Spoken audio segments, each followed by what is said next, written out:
ایک گاؤں میں دو دوست رہتے تھے، احمد اور بلال۔ دونوں بچپن سے ایک دوسرے کے ساتھی تھے۔ اسکول جانا ہو، کھیتوں میں کھیلنا ہو یا کسی مشکل وقت میں سہارا دینا ہو، دونوں ہمیشہ ساتھ رہتے تھے۔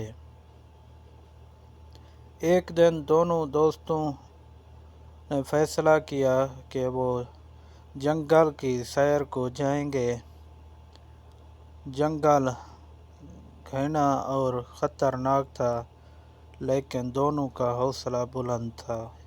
وہ راستے میں باتیں کرتے، ہنستے اور خوش ہوتے جا رہے تھے۔ اچانک ان کے سامنے ایک خونخوار ریچھ آ گیا۔ احمد فوراً قریب کے درخت پر چڑھ گیا، کیونکہ وہ درخت پر چڑھنے میں ماہر تھا، مگر بلال کو یہ نہیں آتا تھا۔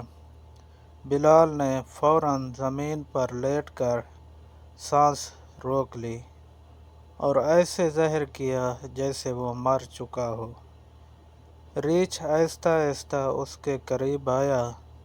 اس کی ناک بلال کے کان کے قریب لے جا کر سونگھنے لگا۔ جب ریچھ کو لگا کہ یہ مر چکا ہے تو وہ آگے بڑھ گیا۔ جب خطرہ ٹل گیا تو احمد نیچے اترا اور ہنستے ہوئے بلال سے پوچھا، ریچھ تمہارے کان میں کیا کہہ رہا تھا؟ بلال نے سنجیدگی سے جواب دیا،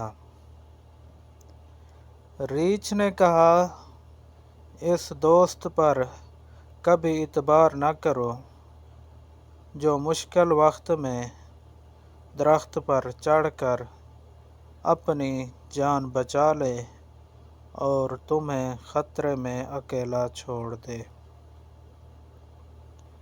یہ بات سن کر احمد شرمندہ ہو گیا۔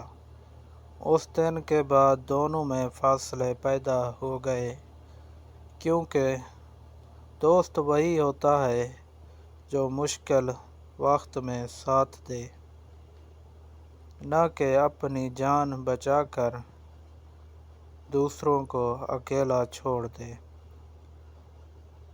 سبق: سچا دوست وہ ہے جو مشکل وقت میں آپ کا ساتھ دے، نہ کہ صرف خوشی کے دنوں میں۔